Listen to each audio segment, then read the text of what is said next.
Well, what is it that can be shaken? It's the material things, the things that we have made with our own hands, the very things that we are worshipping today. And so God says the time's going to come when I will make a separation between the things that are material things, the things of this world, and the things that cannot be shaken. Therefore, the words therefore indicate the removing of what can be shaken, that is, created things, so that what cannot be shaken may remain. Therefore, since we are receiving a kingdom. So in Hebrews here, this prophecy, what it is linking what Haggai had prophesied about the shaking of the nations, and what Isaiah, even 200 years before that, had prophesied, the time coming when God would shake everything, the proud and the lofty and the pride of men would be humbled. All that now is still in the future, and what God is saying is that it would be linked with the coming of the kingdom. So here we are. The last bit here is to remind us that our God is a consuming fire. How do we worship God? Well, now let's just see what Jesus said here. Luke 21 and verse 23. There will be great distress in the land. This is Jesus speaking about future times. But he's not looking far ahead there. Jesus was prophesying what would happen in the immediate future. Great distress in the land, that's the land of Israel, and wrath against this people, that's his own people, Israel. They will fall by the sword and be taken prisoner to all nations. Jerusalem will be trampled on by the Gentiles until the times of the Gentiles are fulfilled. Now, nobody really knows what that means. Biblical scholars have argued about it for centuries. What does it really mean, the times of the Gentiles? And what will be, and so when will that be fulfilled? Well, Paul has a word about this as well. So I'm going to jump now to Romans chapter 11. And you see this. This is what Paul says. Israel, I'll just read you from verse 25. I do not want you to be ignorant of this mystery, brothers, so that you may not be conceited. Israel, he says, has experienced a hardening in part until the full number of the Gentiles has come in. And so all Israel will be saved.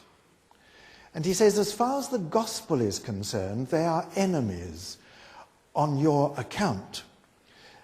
That's really so that the gospel would not remain as a little Jewish sect, but would be driven out into all the worlds. That's when the gospel really began to reach the Gentiles, when there was persecution in Jerusalem that sent them out. You know, if you read the Acts of the Apostles, there's a significant change from the church having numbers added to multiplication, moving from addition to multiplication.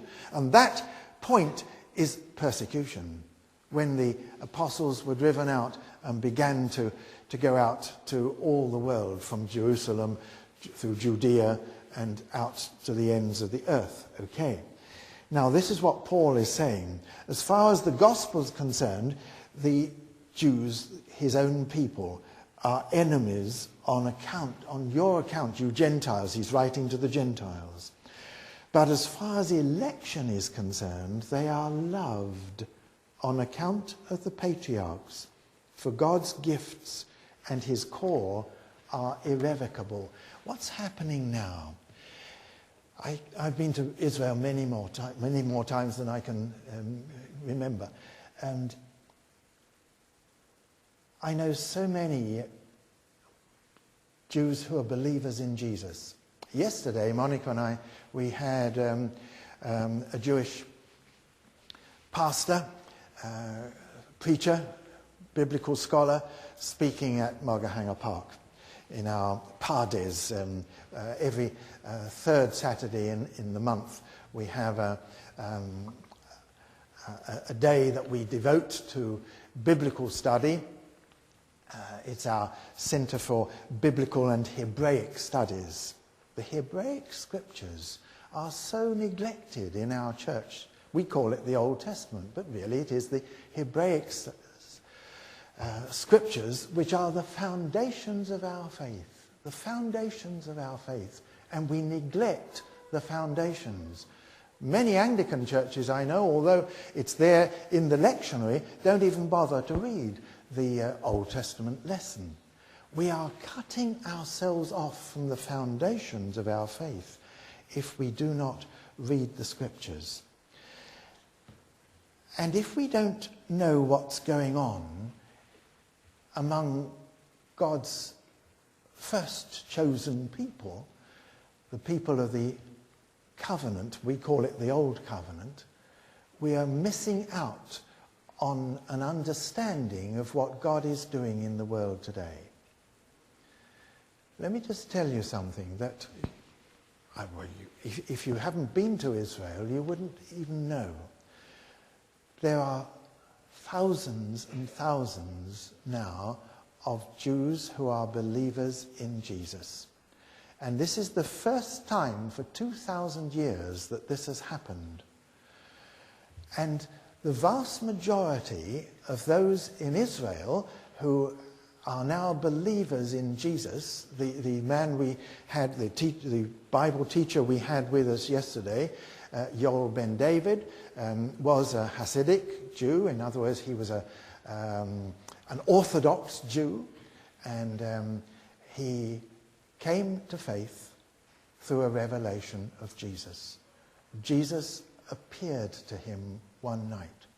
Now, we've met many, many Jews in Israel, and we've heard the same situation. In fact, we were at a conference in northern Israel, at Mount Sinai. Not Mount Sinai, near Haifa, where thanks. We were at a conference there in 1986 when two Jews who were staying in the same conference centre, both of them elderly and both of them survivors of the Holocaust. They were so attracted by our worship, they came and joined in. And during the night, each of them, one night and then the following night, each of them had a revelation of Jesus. Jesus appeared to them. Now, this is the significant thing. More than half of all the Jewish believers in Jesus, the Messianic believers in Israel, have not been evangelized, not come in through evangelism through human beings telling them the gospel. They've come in by revelation. Now, this is the significant thing that's happening. And I want you just for a moment to think about the story I'm sure you all learned in Sunday school or have heard many, many times, the story of Joseph. Do you remember how Joseph was hated by his brothers because he was always claiming, they called him that dreamer, he was always claiming to have revelations. He was claiming to have a special relationship with God. And you remember how the day came when they saw their opportunity of getting rid of him because he was a thorn in their flesh, an irritant. They hated him and they sold him into slavery. And they told their father, of course, Jacob, that he'd been killed. They took his coat of many colours, steeped in blood and gave it to their father. But they were lying. Joseph was not dead. He was taken to Egypt, sold into slavery.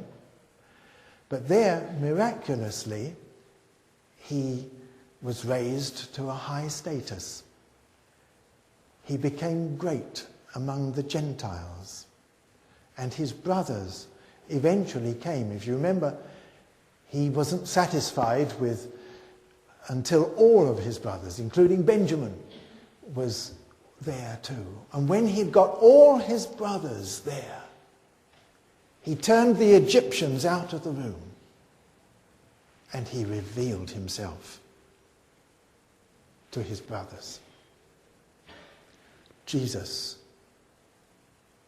was despised and rejected by his brothers, crucified. But Jesus has become great among the Gentiles. But now, in these last days, Jesus is revealing himself to his brothers. Something very significant is happening in our lifetime that is a fulfillment of God's purposes. He's working out his purposes, and we are privileged to be part of the body of believers, what Paul calls the one new man in Christ. Jew and Gentile coming together. Will there not be a great spiritual harvest? This is why God is shaking the nations, to make us realize that we cannot go on defying the very foundations upon which God has created the world without suffering. Jesus spoke about the times coming when he would shake everything. You'll hear of wars and rumors of wars, or revolutions is Luke's version of that. All these things must happen, but don't be alarmed. Such things must happen. But the end is still to come. We're not talking about the end of the world. We're talking about certainly the end of an age. Nation will rise against nation, kingdom against kingdom, famines and earthquakes and all these things, Jesus says, are just the beginning of birth pangs. Then, he says, you'll be handed over to be persecuted, for persecution, and put to death, be hated by all nations because of me. You know, we are seeing the beginnings of persecution in this nation, but believers have been persecuted for a long, long time. It's in our lifetime, the number of martyrs in the world has vastly increased. In China, in Nigeria, in Indonesia, thousands have been losing their lives for the sake of the gospel. Because of the increase of wickedness, and the love of most will grow cold, Jesus says, but he who stands firm to the end will be saved. And this gospel of the kingdom will be preached the whole world. So Jesus says at the time that the nations are being shaken, there will be a great harvest for the kingdom. This is what all these scriptures I've been giving you showing. And these, I believe, are being fulfilled in our lifetime.